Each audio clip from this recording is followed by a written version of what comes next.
The presence of our panelist, Sir Hernandez, uh, teacher, master, and teacher 2, and Sir Rael Buluran, our master teacher.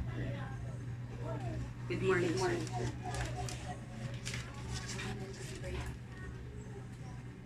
Okay, let's start. Let's start our day with a prayer.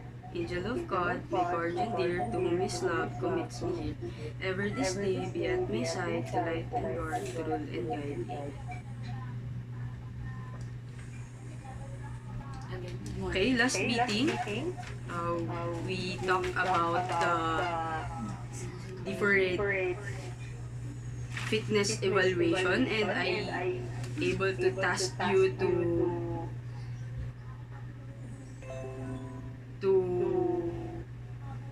check your fitness level, and these are the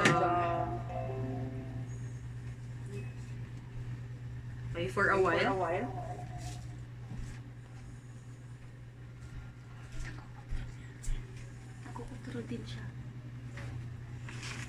Okay, I can see that all of you are present for today.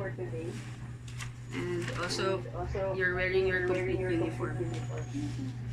Okay, our house rules. Please, am I loud in clear class? Yes, ma'am.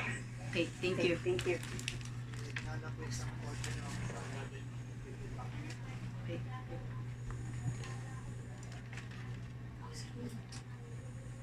So, I give you the task to check your fitness level. So, here's the rubrics.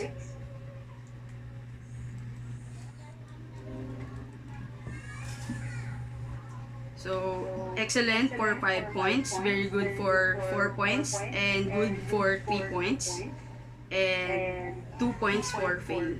So, as you can see, you're going to test your 1,000 meter run for your aerobic capacity, and 1 minute push-up for your muscular strength, and for 1 minute curl up, your muscular endurance, and sit and reach for your flexibility, shuttle run for agility, and 50-meter run for your speed. And now let me show you a video.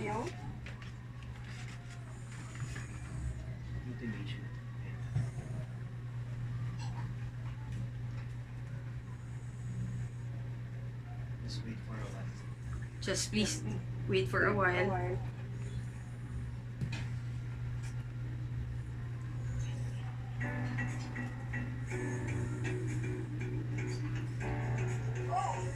Hi class! Let's do the muscle activation.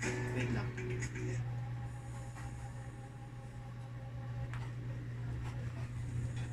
Just wait for a while.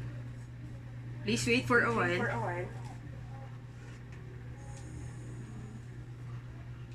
Wala kang class of management. Why not? I like it.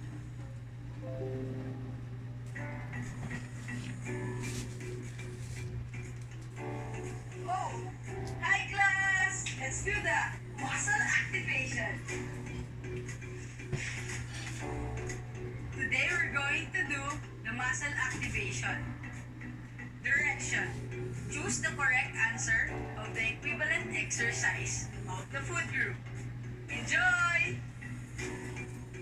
Do it according to the exercise. Go class. Do the exercise according to the choices.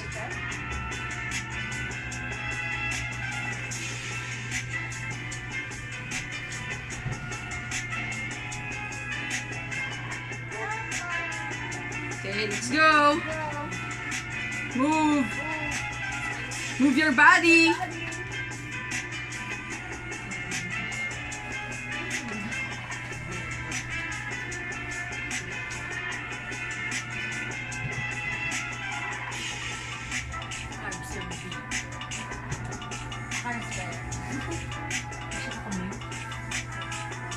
go class.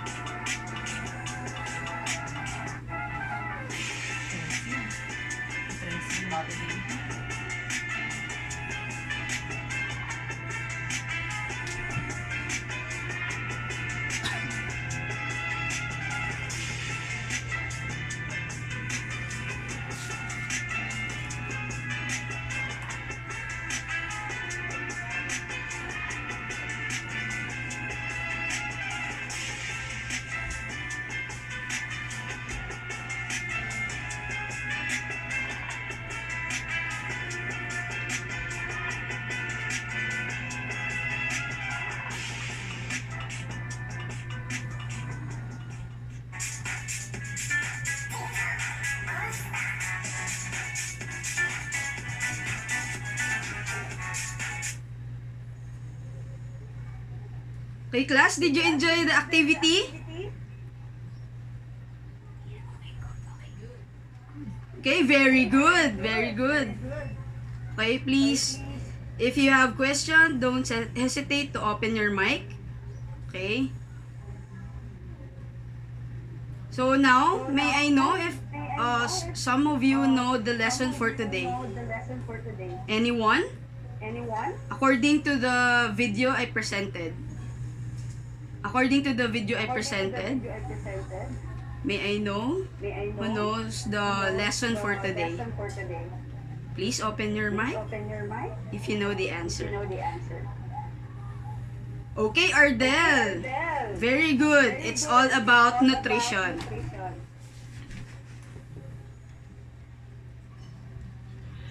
Just wait. Okay, please wait for a while.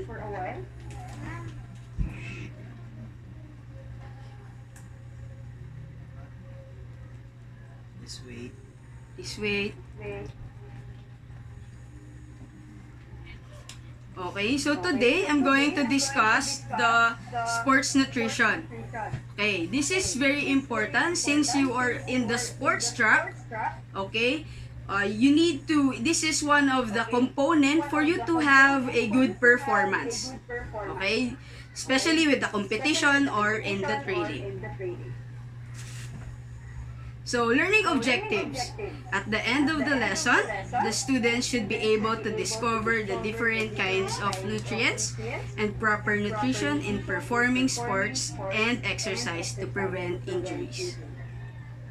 Create a proper food program for sports and exercise. Explain the impact of poor nutrition and optimum nutrition for optimum performance. Now, anyone who can tell me what are the sayings? Okay, this is the philosopher Hippocrates, the father of medicine. Let food thy medicine and medicine be thy food. Okay, anyone? Any idea? Okay, very good. Okay? Food thy medicine is meaning we need to have proper nutrition for us to have a good health and we don't need the medicine at all. Okay? So, if we have the proper nutrition, we're going to have a good health. Okay? So, what is nutrition and why is it important? Okay. So, basically, nutrition is our daily survival. Okay? And we, basically, this is our basic needs. Okay? So, nutrition is critical for survival of all living organisms. It required for the normal functioning of the body parts, repair of damaged tissues, and for healthy growth and sustenance of the body. So what are the nutrients or what are the functions? Okay, it provides heat and energy, build repair tissue, regulates body and processes. Okay, basically nutrients gives us the proper nutrition and give us the proper energy, proper repair of uh, build our muscles, our muscle tissue, generate our muscle tissue properly. Okay?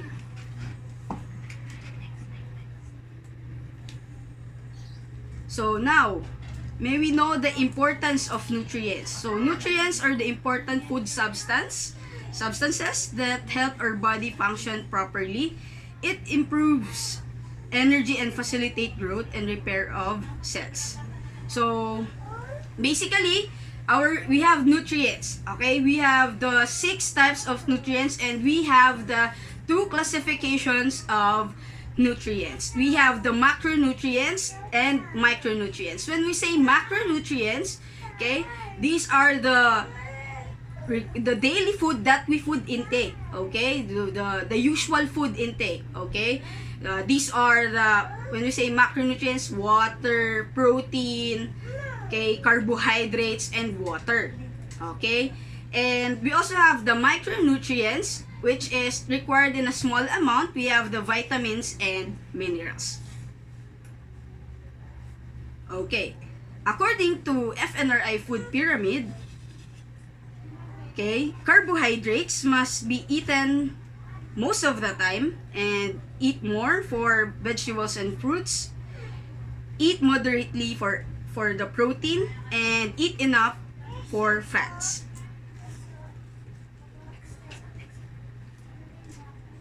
Okay, I said a while ago that macronutrients, these are the macronutrients, so required our body with a big amount, okay? So first we have the water. Okay, if you have any question, class, please don't hesitate to open your mic. Okay, so we have the water. So first up, water is needed for the waste removal and regulates body temperature. So what are the possible deficiency and symptoms? So we have dehydration, nausea, confusion, and disorientation. Okay, basically water helps us to replenish all the, when we do the exercise, we sweat, okay? So we need to have the proper water intake, the fuel for our Body. hydrating fuel, okay? So as you can see, our body consists of 60%, okay, of water. So basically our brain, 73% has water, okay. So the brain, we uses the brain for the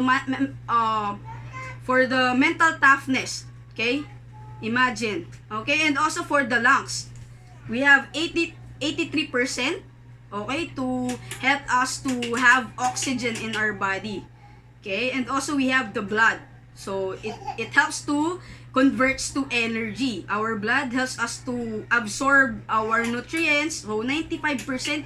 So water. So we need to drink rather. We need to drink 8 or more glasses of water daily. Okay?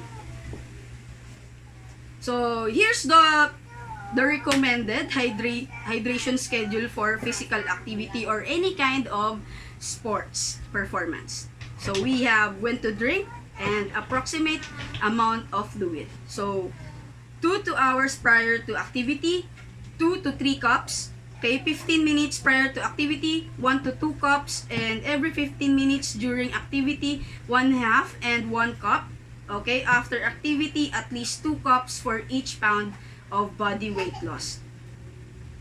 So when you know if you are hydrated or dehydrated. So basically, as you can see, if your urine is clear, you are well hydrated.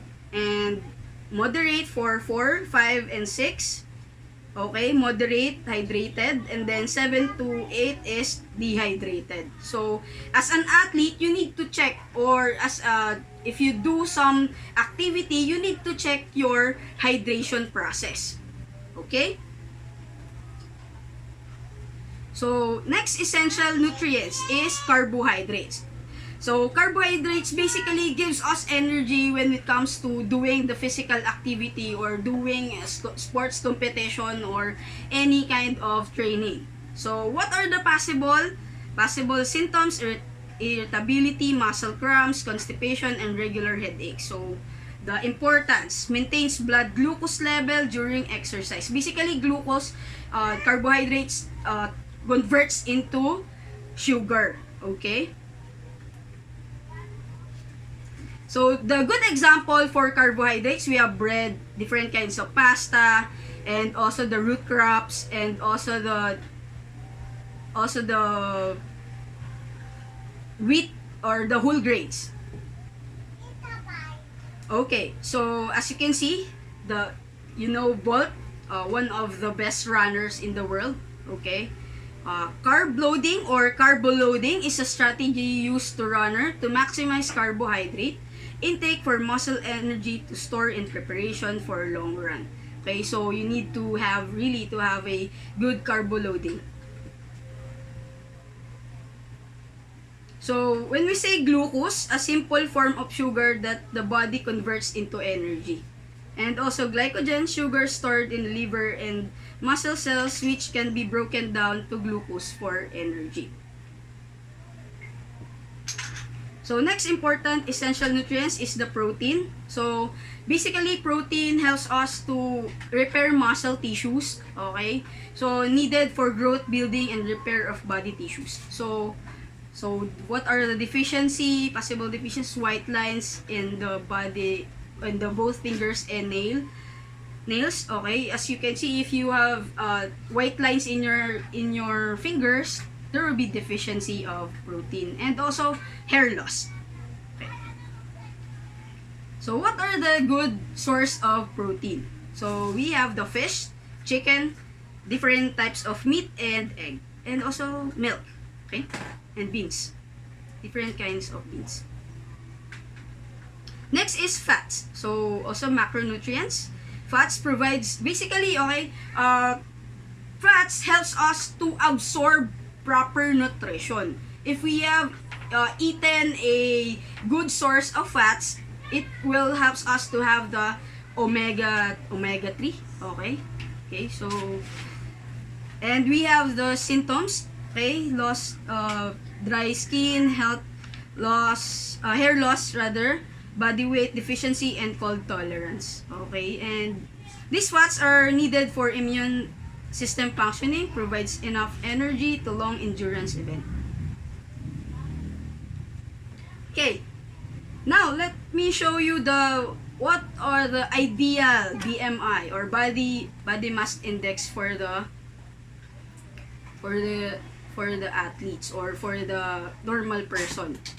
So we have the normal weight. So we have 18 to 5 to 24.9% of body fat index. And I think if you are already an elite athlete, you only have, if you are a man, so you have the 8% of body fat content.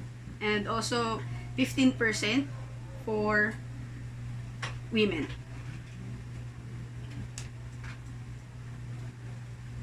So, what are the healthy fats? So, we have avocado, salmon, egg, different kinds of beans, cheese, and we need to have the good choice, no? We need to have the low calories of fats. There are many recommended, and you need to check the nutrition facts. Okay? So, what are the macronutrients? We have the two macronutrients. So, we have the vitamins and minerals.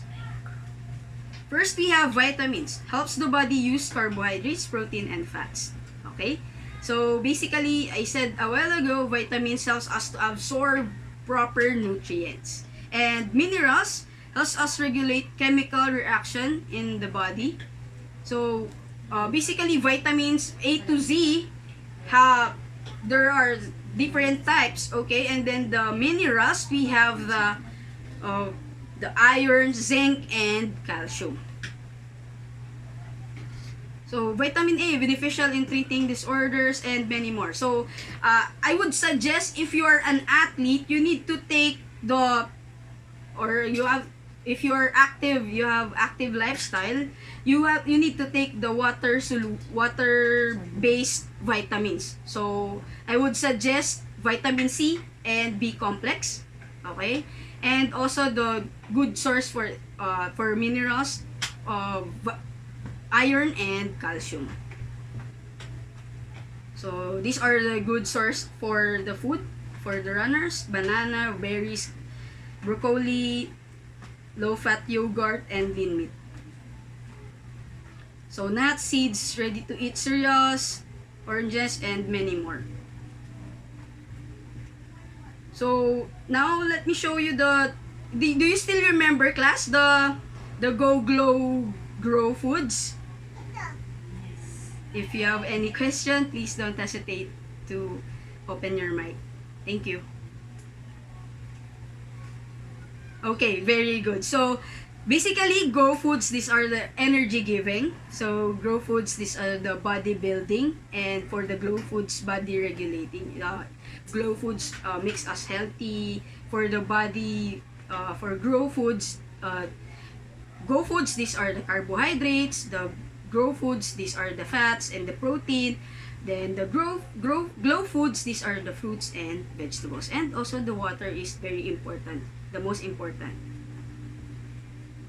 So what is optimum nutrition? Okay, so adequate supply of essential nutrients are efficiently utilized such that growth and good health are maintained at the highest possible. Okay, if you have optimum nutrition as an athlete, or you know, you are in the sports track, so you need to be more cautious of your food intake. Okay, and also possible your career will be sports nutritionist, or either you are an athlete. You need to be conscious of what are your food intakes.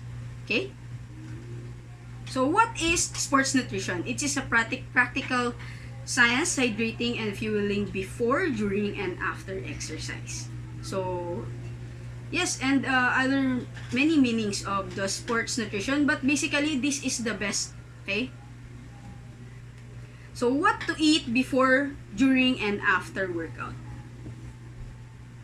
So usually for the Filipino food, we have breakfast, lunch, dinner, and sometimes they have the quotation that if you want to eat your breakfast, eat like a king; lunch, for eat like a prince; and for dinner, eat like a slave. So for athletes or for sports enthusiasts, you need to be, have the balanced diet. It depends on the time, okay, time frame of, or the timing of your fuel intake.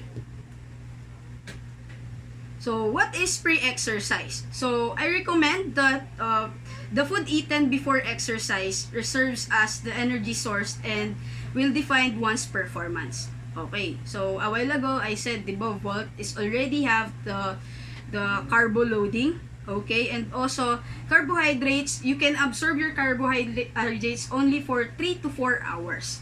Okay, and also you need to eat a little bit protein. Okay, for you to replenish your and to rejuvenate your muscle, and also low amount of fats and fiber for you to don't have upset stomach, so that you won't upset your stomach. So during exercise, so what are the possible? So every 15 minutes you need to drink water. Okay, and proper food intake during exercise increase endurance and performance, prevents an individual from getting tired easily, and gives glucose for working muscle. So post-exercise, when we say post-exercise, this after exercise, so it's also important. We need to have the proper recovery food. Okay, so the best timing is you need to, since you have you already experienced fatigue in the exercise, so you need to have, or doing the physical activity, you need to eat more protein, and also you lost some glycogen and glucose in your body, so you need to have the best protein and carbohydrates. So take note, protein can digest 4 to 5 hours. So you need to really if you want to convert it as a form of their benefits, you need to eat earlier. Okay? So, best full meal for athletes. Okay? So, as you can see, this is my fist. Okay? You can, you know, measure your eating habits by your fist or carbohydrates if you want. Okay? 2 cups of carbohydrates, and then your protein, your fruits, and vegetables. Okay, so facts. True or false? Sleep and rest is essential for athletes. Okay, very good. Okay, yes. Basically, sleep is essential for athletes and performing any kind of sports or activity. So, what are the effects of poor nutrition? Poor performance, long recovery, immune suppression, weight changes. Okay. So, as you can see, you choose either you are obese or you are malnourished. It's also in your food choice. Okay? So, either you eat healthy food or fast food. Okay? Or preservatives. Okay? It's your choice. Okay? And also, we have either you choose as a person or as an athlete or any sports enthusiast, you choose you are a teen or you are obese. So, also, you need to have balanced diet. Okay? So, summary. Okay, anyone who can share with me what are their ideas?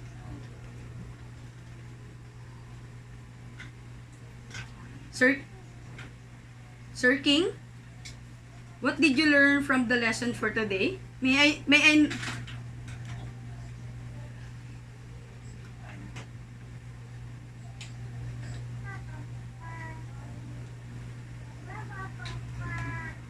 Thank you, sir. Thank you for your insight. Thank you, King, for your insights. Okay, now let's proceed to our activity. So, what's on your plate? May I know what's on your plate? Okay. How do you plan your diet? How do you plan your food intake? Anyone?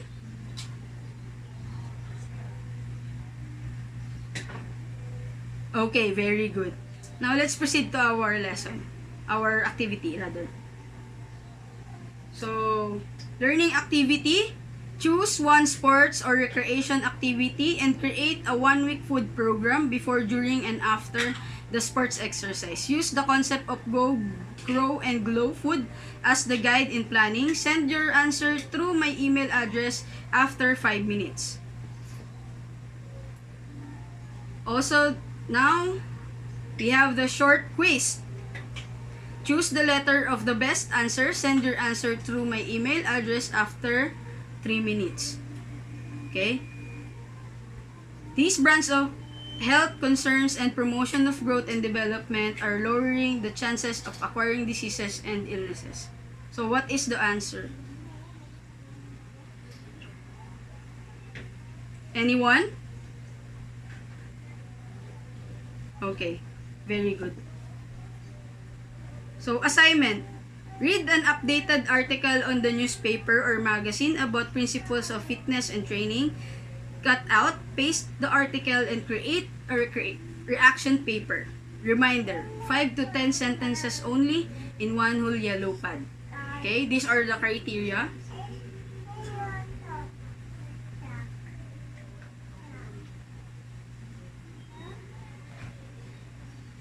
Okay, closing prayer. Amen. Thank you po. Thank you po, sir. Mute.